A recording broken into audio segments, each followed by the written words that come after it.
Bulletproof, nothing to lose. Fire away, fire away. They're true. No, this is all true, and this is all on the record. We're we're putting it. I'm glad we're finally talking about Jeff's demanding directorial style. We're talking to Ms. Anna Kendrick, her 4th visit to the podcast, a record-setting 4th time. Oh my God, I feel like such a loser. What a hanger-on. You need to find other things to do with your life, clearly. But making his podcast debut is her auteur, her director, Mr. Jeffrey Blitz.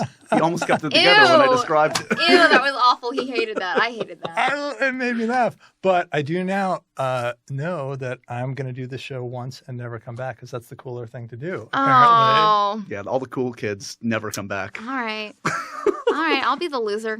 Used to it.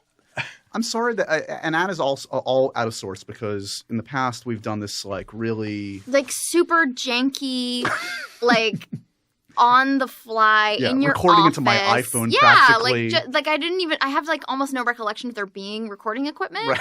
Maybe that's why I keep doing the podcast. I don't know I'm on a podcast. Well, now it's official. I just accidentally thought we were friends and you were asking me questions about my life. We have a wooden table. But there's it's a table. Charlie Rose-esque. There's another person in this room who is not on the podcast, who is going to stay silent and just record things. Kasha's always welcome to chime in. You've got headphones on? It's really confusing. I don't know why you're big timing me. I don't know why you're pretending that after 4 times you got a big deal podcast. Everybody just calm down.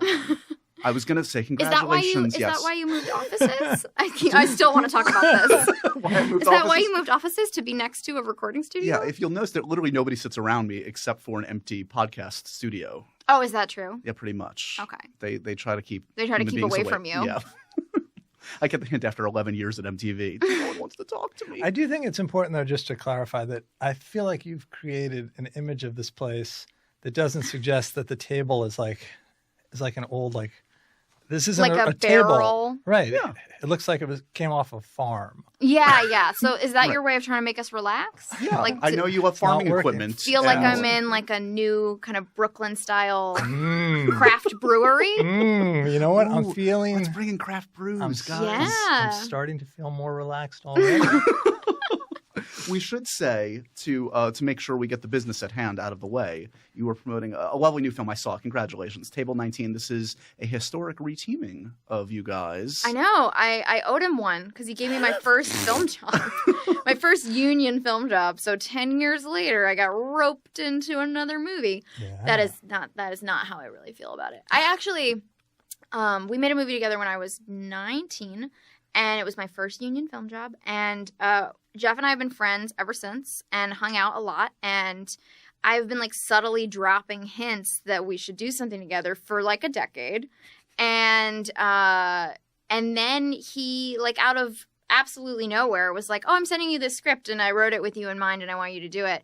And I also know him well enough, I've known him for over 10 years now, that I know that he's a slow writer. That's true. He is the slowest writer I've ever heard of. Yeah, that's true too. What's your pace? How does that, can we quantify this? The plan was one film over the course of my life.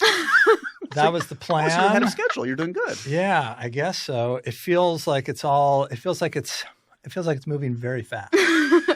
It's a whirlwind. That's what it feels like. But that meant that he'd been sitting on this and not telling me about it for God knows how long. So he's very sneaky. Yeah, why the so mind I was games? really excited when he was just So let's go down memory lane. Rocket Science, 10 years ago, this past January, debuted at Sundance. First recollection when Anna walked in the audition room, I presume. What do you recall seeing of her? What struck you about her being right for the role in Rocket Science? Well, Anna was one of the first people to come in to read for that role, and I knew that. And you just got tired. And all right, good enough. No, and I just it was like the character that I had in my head had walked into the room, and I knew this was who we needed to cast, but the studio insisted, probably wisely, that I had to wait and that I was going to see, and that over the course of the casting thing, I'd see a lot of different people and they'd bring a lot of different things to it. And it was important for me not to, quit after one day. Yeah, essentially. Yeah. But I was ready to, and I would have been right to. It would have saved me a lot of time. And probably I would have gotten to my second movie that much faster. Yeah, a couple weeks faster. In the way that I wanted. Something like that, yeah. But they insisted that we keep looking, and so we looked in other cities. I came and it in took a for lot. Months, yeah. And I Anna flew came in a lot. to New York to Right, re-audition. and I then flew to to Baltimore to I re-audition. remember that. Yeah. Yeah, but there was no reason, I think, for me to feel the confidence that it wasn't that I felt like I was great at that part of filmmaking yet. Although, I mean, Like I a think, casting? Yeah, Yeah. right. But I mean, I think that I probably secretly just thought, like, it makes sense that the roles that I have in my head, that when I see the people who can do them well, that I will know that. Right.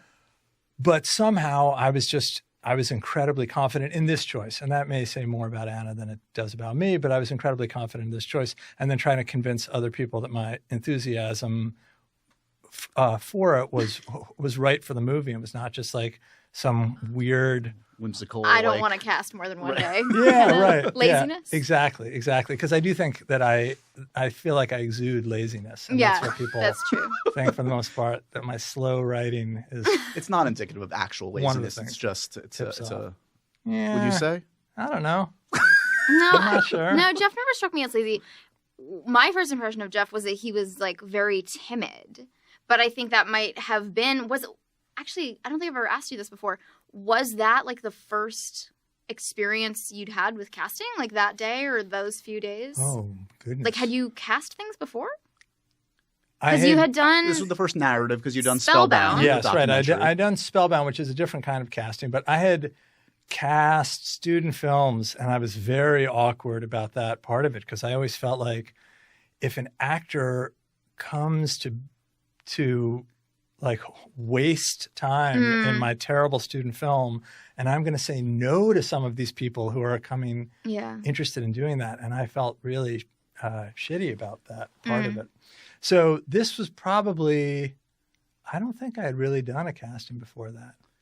Yeah, I think I felt like I you probably didn't came know to what I give was me to give me one direction, and you like got up from your seat and like came over and you were like looking at my sides with me, and you were like whispering, and I got like the impression that you were intimidated, which I think I only noticed because I'm so used to people in casting rooms being like so flip, I guess, Right. or brash. They've got all the or power, so, something. yeah.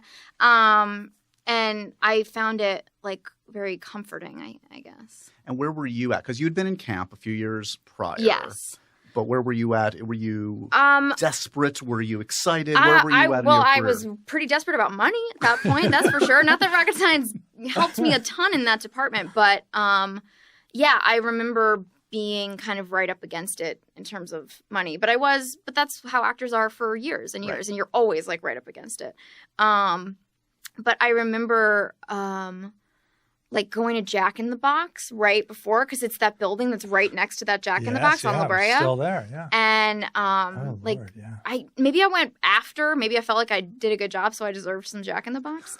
But yeah, I don't know. The script was also very different from anything I'd read. Like I was 19, but I was auditioning for mostly like 16-year-old high school girls, and Ginny was a 16-year-old high school girl.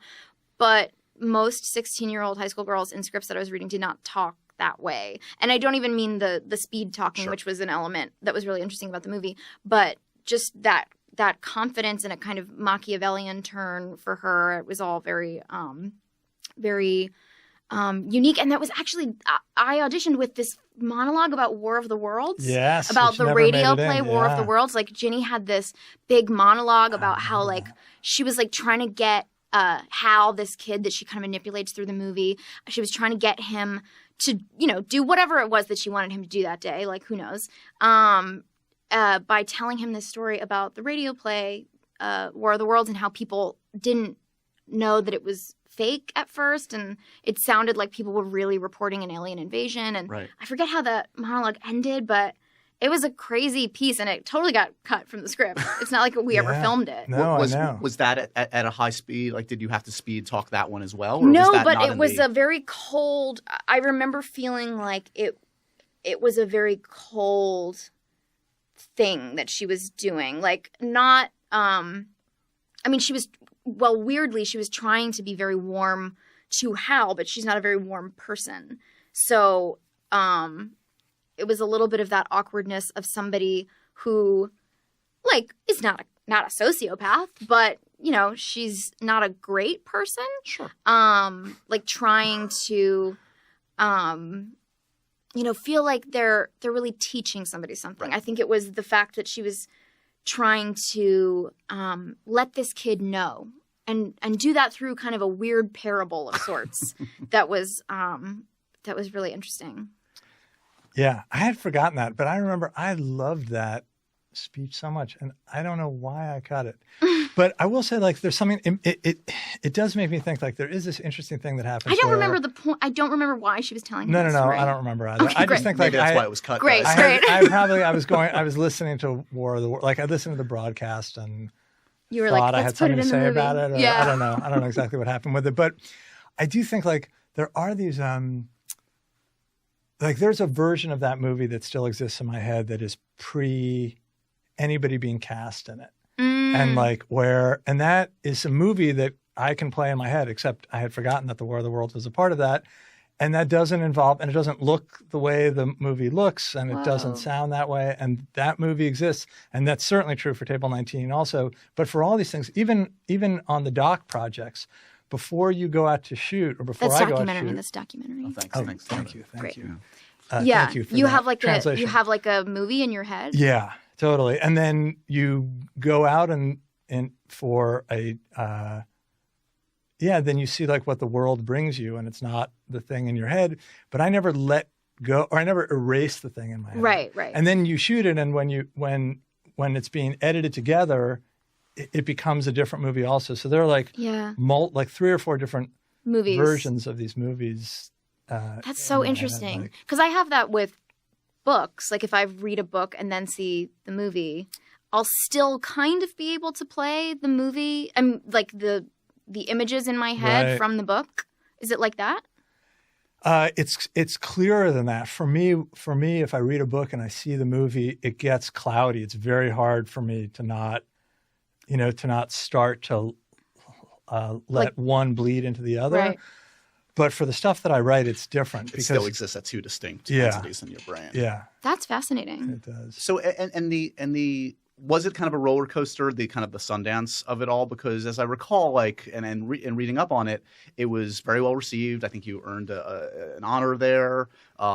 It sold probably while it was there, I assume. It didn't. It had pre-sold, like the so by the time you got there, distribution. you already had that locked up. So that's good. Yeah. And then it opens and it doesn't do the business that you necessarily want at the time. So were you kind of like, did that throw you for a loop? Because it did get great reviews, but it didn't get the commercial, probably what you wanted at the time. I remember kind of in a way like not being thrown for a loop at all, because I was like, who is going to see this movie with all these people that they've never heard of? Like it was around that time, right after Juno, I think. Yes. Or maybe right before Juno or something. Right after. Where there was a sense of like, well, Ellen Page and Michael Cera aren't really known. Right. But I was like, but in the trailer is Jason Bateman and Jennifer Garner. Right. And people kind of knew Michael, like, you know, if they hadn't seen Superbad, they were aware of Superbad. Right. And there was this sense that somehow Rocket Science could be like a Juno success story. And I was like, but there's no one famous in this. Like and it's not that you need big stars to open a movie necessarily, but even having a face Something you recognize in a trailer, I feel like it makes you go, oh, that's a real movie. The trailer for this, I was like, this doesn't feel like a real movie, and I'm in it. But I'll tell you, like, what's interesting is you put the responsibility for that on the cast. So that's your way of assuming some of the responsibility for it. I just think, like, a movie about a stuttering kid who joins a debate team. Very exciting. Yeah, the chances that was ever going to turn into Avatar were like 50-50. And we just ended up on the wrong side of that. Did you consider setting it on another planet with blue aliens? I thought I did. Well, wasn't there, and this was like, I feel like this happened at Sundance. A woman came up to us, I want to say it was me and maybe some of the cast. I don't know that you were there. Maybe you were.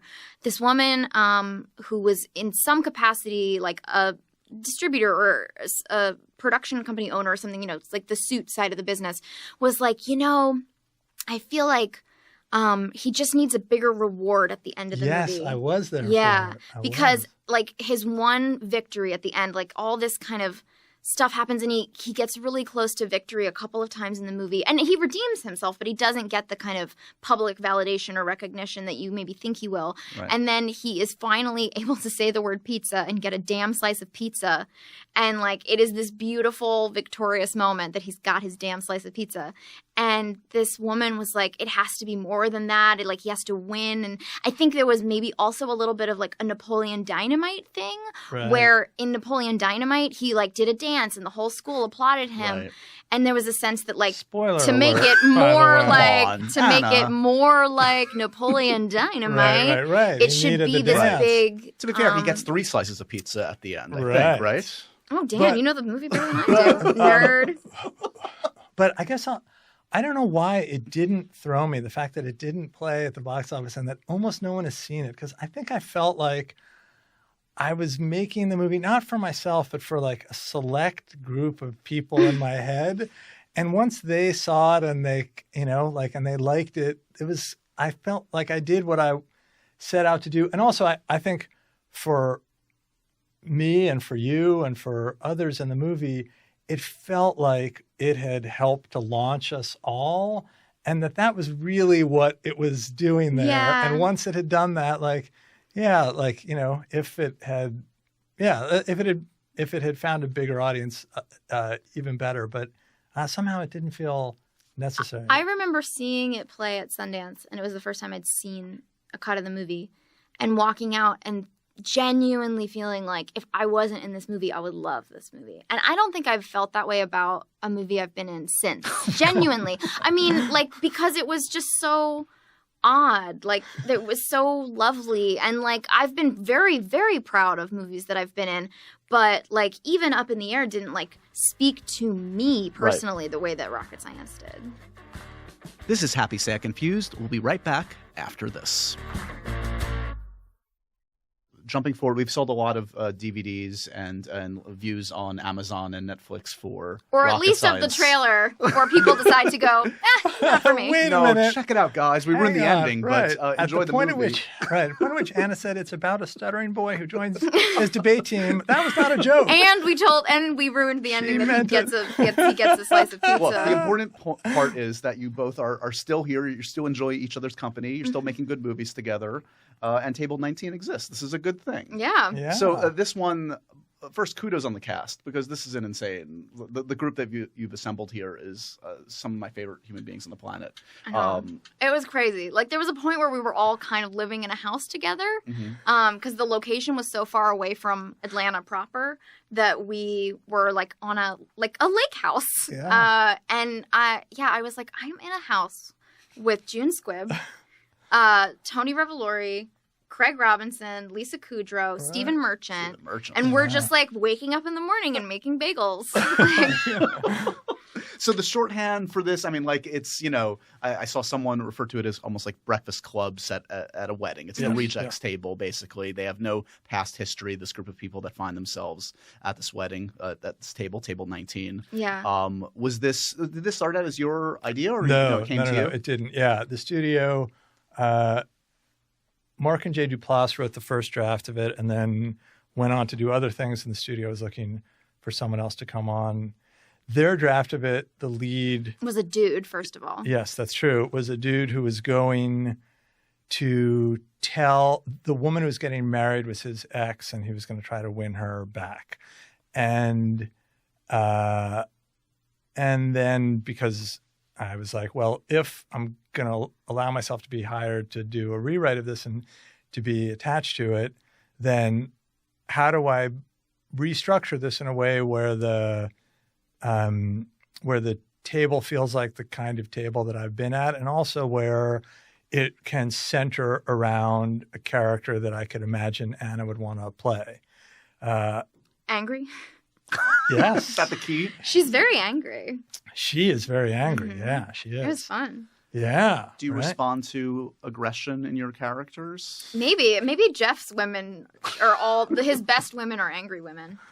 Yeah. I mean, I think I think good characters are angry characters in general. That's interesting. I think so. They need I think so. Something has to be. We don't want a passive character. You Well, know what I mean? but more than that, I think like something has to start off balance in somebody's life at the beginning in order for you to be invested in watching them try to change something.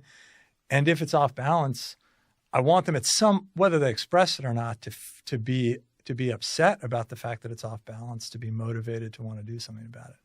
And I guess I do it in a lot of bad ways at first. that's true. Yeah, she makes a lot of poor choices. I'm trying to imagine if I would be more starstruck or excited to spend time with June Squibb or Stephen Merchant. In each of their own ways, they are forces to be reckoned with. Yeah, well, that is true. I found myself around June, I was tongue-tied. Yeah. I really was, like, in ways that I generally don't get. And I just thought, like, oh, my Lord, like, really just to try to think of anything where I felt like, what can I say to her as director where she's not just going to think like, oh my God, like, you know, this child. Right, exactly. So I was tongue-tied. Merchant, who is so funny and so impressive, but he makes himself not intimidating. Yes. You know? Yeah. He also, I've never worked with somebody who is quite that funny, who is also that tall. Not.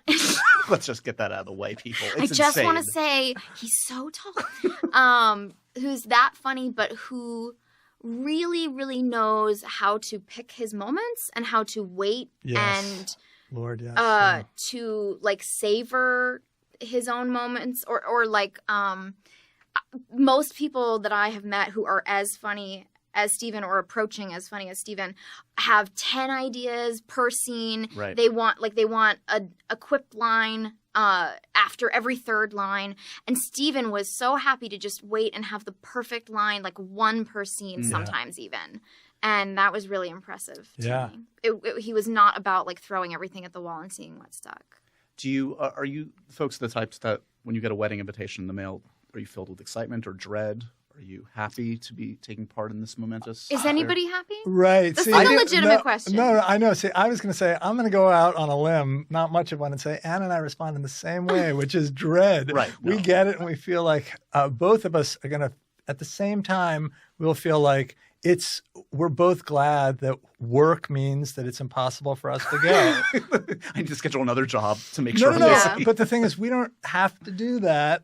One of the perks is that like generally it's not a we lie. actually can't go. Right, we can't, and thank God. Right, it's such a relief. Why is that? You think you're just horrible human beings? Yes, I'm in the same camp as you guys. To just get that off my chest, but to say it, I don't know. There's just like the idea that two people are going to make this commitment is obviously wonderful, but the idea that your friends are basically about to put on a little pageant. Like, remember the Christmas pageant? And how, like, when you grew up and you still went to the Christmas pageant, it was always a little like, oh, is everything going to go okay? Oh, no, one of the sheep, the three wise men are, like, you know, going to the side of the stage. And just this sense that, like, you walk down, you know, there's a groomsman and a bridesmaid, and they walk down and, like, God forbid one of them be too close to the other and they ruin, like, the rhythm of it. It's like you're going to watch your friends put on a slightly impromptu play about their relationship. Right. And you, meanwhile, are in a very nice dress or suit, on your very best behavior, kind of hungry, normally, like, you're either sweating or freezing. It's just like the most absurd social situation, in my opinion. Yeah, you paint a beautiful picture of romance. I know. I'm terrible. I'm a cynic. What can I say? So, have you planned your dream wedding? What's the dream Anna Kendrick My wedding? dream wedding is at City Hall, and nobody knows. There's no theme to it. There's no Game of Thrones The theme. theme is City Hall. theme is very few theme people. is nobody knows about this, and I don't have to bother my bridesmaids about what nail color they're supposed to wear. Dream wedding is it's very elaborate and it's in a Oh, is that very so? fancy place, but the theme is City Hall. So Okay, we'll have to duke it out over. So I'm going to have like people dressed as clerks, like the catering staff dressed as City Hall clerks. Yeah. There'll be maybe somebody there to contest a parking violation. I think that would be great. Yeah. If instead of like a minister, it feels like you're at the DMV. But it's in a beautiful location. Yeah, but we've made it look ugly. Right. Yeah. We spent a lot of money to make it look like fluorescent lighting, overhead flickering bulbs. A lot of unnecessary paperwork. That's the plan anyway. That's Okay. the plan. That's the dream. Fingers Let's not crossed. jinx it.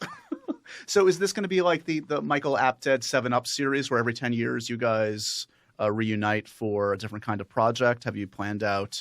My characters just get worse and angrier and worse. angrier? Maybe.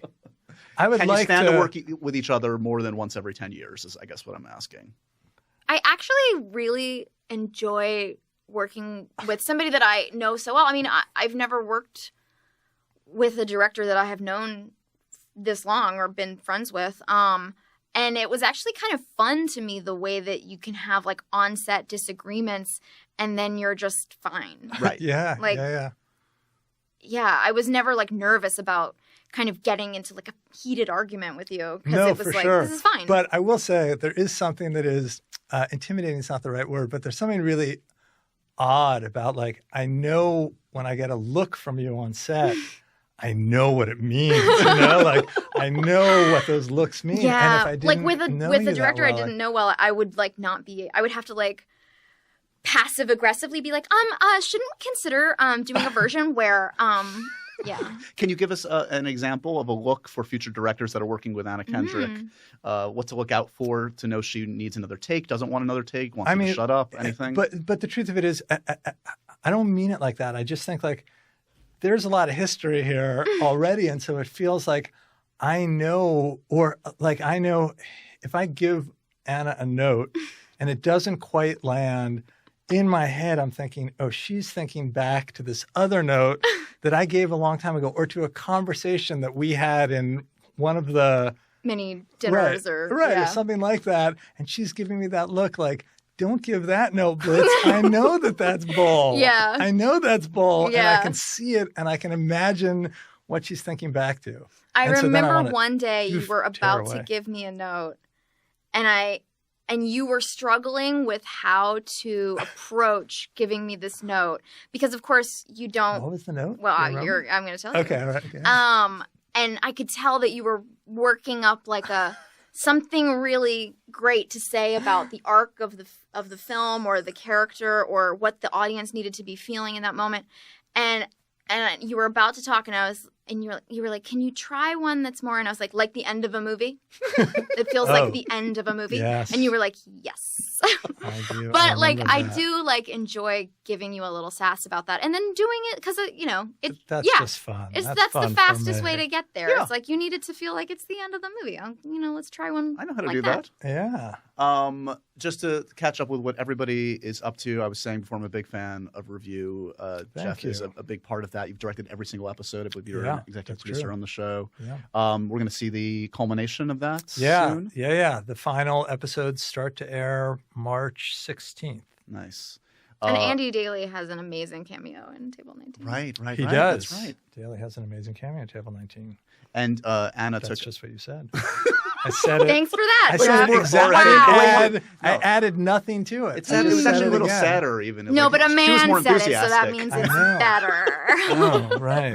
That's what I was going for. Yeah, Are either of you man spreading right now? No. I'm manspreading. No, I'm not. I My still don't penis even is know why huge. anybody would do that. That doesn't make any sense. Anna is man spreading currently in Pitch Perfect 3.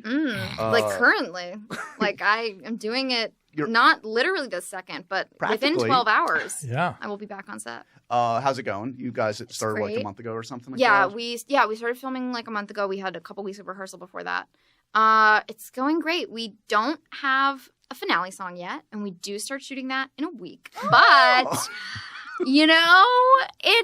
the like worst a that little could stress happen? in my life. Right. Like the stress keeps me young. So there's still music in the film. You guys are still going Yeah, that way? spoiler Decided alert. to do that? There's music. Yeah. Wow.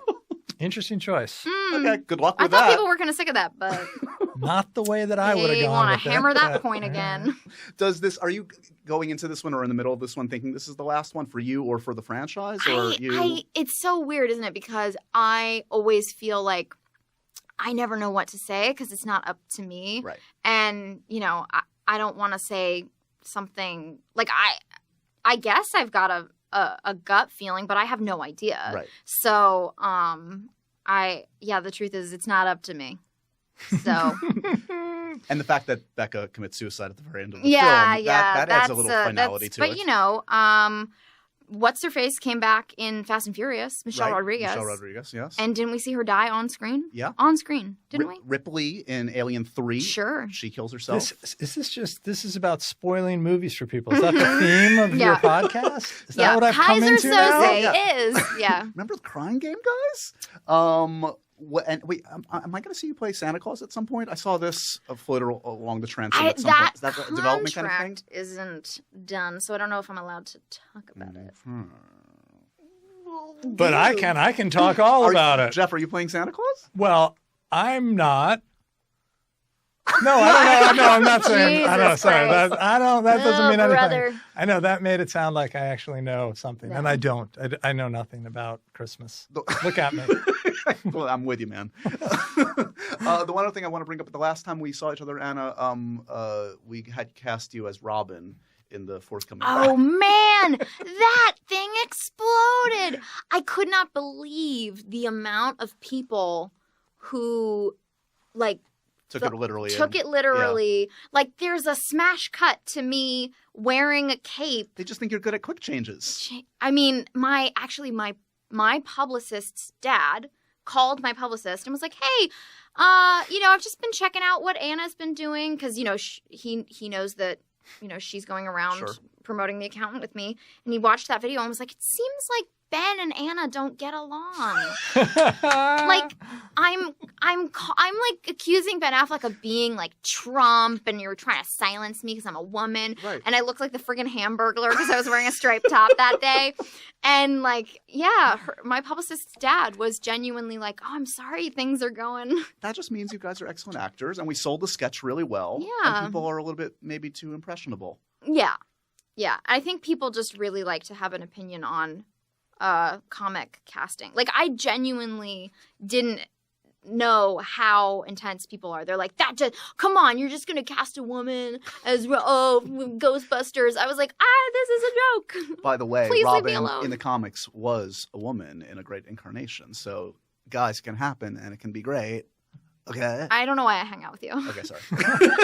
We'll go back. We're never going to record another podcast. Certainly in this nice studio again. We'll go back to my weird, sketchy office. Jeff, you're welcome to come back. I know you don't want to. Well, yeah. I mean, I don't know. I'm going to have to weigh it. Cred. Yeah. Does it count as a second visit if it's in a different office? Yeah. Yeah. Come on, Jeff. Okay. That joke didn't land at all. Boo. Oh my God. That's what you can say to somebody that you worked with for 10 years. He's smarter than that. Boy, You're better than that. I don't know. I need more coffee. We're going to get Mr. Jeff Blitz more coffee. We're going to get Anna Kendrick back to the set of Pitch Perfect 3, and I'm just going to take a nap. It's good to see you all. Congratulations on Table 19. Everybody check it out. And we'll see you guys on the next one. Far out. Thanks, Jeff. Bye-bye. Never talking to you again. That's rude. Bye. Why would you say that?